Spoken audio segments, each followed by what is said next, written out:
मुश्किल वक्त में हम अपनों की तलाश करते हैं, मगर जिनको तलाश करना पड़े वो अपने नहीं होते। और फाखिर ये बात साबित कर देगा कि वो एनी के हर मुश्किल वक्त में साथ खड़ा है। एनी को कोई अपना तलाश करने की जरूरत नहीं, फाखिर ही उसकी छतरी है जिसकी छांव के नीचे उसे कभी धूप महसूस नहीं होगी। और अब आहिस्ता आहिस्ता एनी को भी एहसास होना शुरू हो जाएगा कि वो फाखिर के बगैर कभी मुकम्मल नहीं होगी। उसका शौहर ही उसका असल मसीहा है जो हर मुश्किल वक्त में उसकी ढाल बनेगा। वीडियो बहुत दिलचस्प है, पूरी देखिएगा। चैनल को सब्सक्राइब नहीं किया तो सब्सक्राइब जरूर कर लीजिएगा। एनी हमजा को फोन करेगी। हमजा एनी की कॉल रिसीव करता है। एनी, खैरियत तो है? तुमने मुझे याद किया, कोई काम है? एनी कहती, मुझे तुमसे ये उम्मीद नहीं थी हमजा, तुमने मुझे सारे स्कूल में बदनाम कर रखा है। तुम्हारी वजह से आज मुझे सब घर वालों के सामने जलील होना पड़ा है। तुम्हें पता है कि मुझे तुम्हारी वजह से क्या क्या बातें सुननी पड़ी हैं? हमजा कहते हैं, एनी मैं समझा नहीं, मुझे साफ साफ अल्फाज में बताओ, मैंने ऐसा क्या कर दिया? एनी कहती है, तुमने एमन को यह बताया कि स्कूल में मेरा और तुम्हारा कुछ चक्कर था, बल्कि उसे मेरी और अपनी स्कूल की तस्वीरें भी दे दी, और फिर फैमी फूफो ने सबको इकट्ठा करके वो तस्वीरें दिखाई। तुम्हें पता है कि मैं तुम्हारी वजह से किसी से आंखें मिलाने के काबिल नहीं रही। हमजा कहता है, एनी मेरा यकीन करो, मैंने ऐसा कुछ नहीं किया। एमन पागल है, वो मेरे बारे में गलत अंदाजा लगा बैठी है। जब मैंने उसे बताया कि मेरे दिल में उसके लिए कोई जगह नहीं है तो उसे और कुछ नहीं मिला, वो इन हरकतों पर उतर आई। एनी कहती है, झूठ मत बोलो हमजा, एमन के पास स्कूल वाली तस्वीर कहां से आई? उसे किसी फरिश्ते ने आकर तो दी नहीं। हमजा कहते हैं, एनी तुम मेरा यकीन करो, मैंने उसे कोई तस्वीर नहीं दी तुम्हारी। मैं वाकई तुमसे मोहब्बत करता था, मगर इसका मतलब ये हरगिज नहीं कि अगर तुम मुझे नहीं मिली तो मैं तुम्हें बदनाम करूंगा या तुम्हारी जिंदगी बर्बाद करने के बारे में सोचूंगा।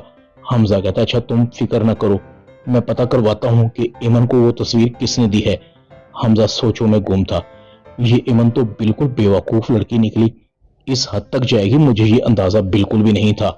ये इस तरह नहीं मानेगी, मुझे इसको खरी खरी सुनानी पड़ेगी। हमजा एमन को फोन करता है, ये तुमने क्या हरकत की है एमन, तुम पागल तो नहीं हो गई? एनी सिर्फ मेरी क्लास फेलो थी, तुमने उस पर गलत इल्जाम लगाया कि मेरा उसके साथ कोई चक्कर था। जानती हो तुम्हारी बेवकूफाना हरकत से उस पर क्या गुजरी होगी? एमन कहती है, हमजा तुमने मुझे इनकार किया, बस मुझे गुस्सा आ गया, ये उसी का रिएक्शन था। मैं तुमसे मोहब्बत करती हूँ और तुम्हें पाने के लिए किसी भी हद तक जा सकती हूँ, प्लीज मेरी बात समझने की कोशिश करो। हमजा एमन को धमकी देता है, अगर तुमने दोबारा ऐसी वैसी कोई हरकत की तो मैं सारी बातें तुम्हारे अम्मी अब्बू को और सबको बता दूंगा, समझी तुम? हमजा फोन बंद कर देता है। एमन कहती है, ये मुझसे क्या हो गया? हमजा तो और भी मुझसे नाराज हो गया, बजाय इसके कि वो मेरे नजदीक आता वो मुझसे और भी दूर चला गया। अब मैं क्या करूं? इधर हमजा भी कहता है, अजीब पागल लड़की है, खामखा ही गले पड़ती है। दूसरी तरफ सज्जाद कहता है, फेमी तुमने बिल्कुल भी अच्छा नहीं किया, मैंने तुम्हें कितना समझाया था कि तुम्हारी भी बेटी है, किसी की बेटी के बारे में गलत बात करते हुए 100 दफा सोचना चाहिए कि हमारी भी बेटियां हैं, हम भी बेटियों वाले हैं। अगर कल कला को तुम्हारी बेटी पर किसी ने उंगली उठा दी तो सह पाओगी ये बदनामी का दाग। एमन भी सुन रही थी, उसे भी एहसास हो रहा था कि उसने अपनी माँ को बताकर अच्छा नहीं किया। इन्हीं का मूड अभी भी अच्छा नहीं था, हालांकि फाखिर ने उसे कह दिया था कि मुझे तुम पर हद से ज्यादा एतमाद है, मैं दूसरे मर्दों की तरह नहीं कि खामखा तुम पर शक करूं और सुनी सुनाई बातों पर यकीन कर लूं। फाखिर एनी को कहता है, तुम अपना मूड ठीक कर लो, हम 1-2 दिन में तुम्हारे कॉलेज जाएंगे, क्लासेस शुरू होने वाली हैं। एनी कहती है, फाखिर इतना कुछ होने के बाद क्या मैं अब स्कूल जा सकूंगी? क्या बड़ी अम्मा घर के सब लोग राजी हो जाएंगे? फाखिर कहता है, हाँ सबको मनाना मुश्किल होगा, मगर तुम तसल्ली रखो कि मैं सबको राजी कर लूंगा। तुम्हें सिर्फ यह देखना है कि मैं क्या चाहता हूँ। मैं तो पढ़ नहीं सक रहा, पता नहीं कब तक ऐसा चलेगा, मगर तुम्हें अपने और मेरे हिस्से की पढ़ाई करनी है। एनी फाखिर को देख रही थी। फाखिर कहता है, अब क्या देख रही हो? जो मैं कह रहा हूं तुम्हें यकीन नहीं आ रहा? एनी कहती है, अब तो तुम पर कोई शक ही नहीं, तुम वाकई एक मर्द हो जिसकी बात पर मैं आंख बंद कर यकीन कर सकती हूँ, और वैसे भी अब मुझे अपने से ज्यादा तुम पर यकीन और भरोसा है, तुम्हारे होते हुए मुझे किसी का डर नहीं है।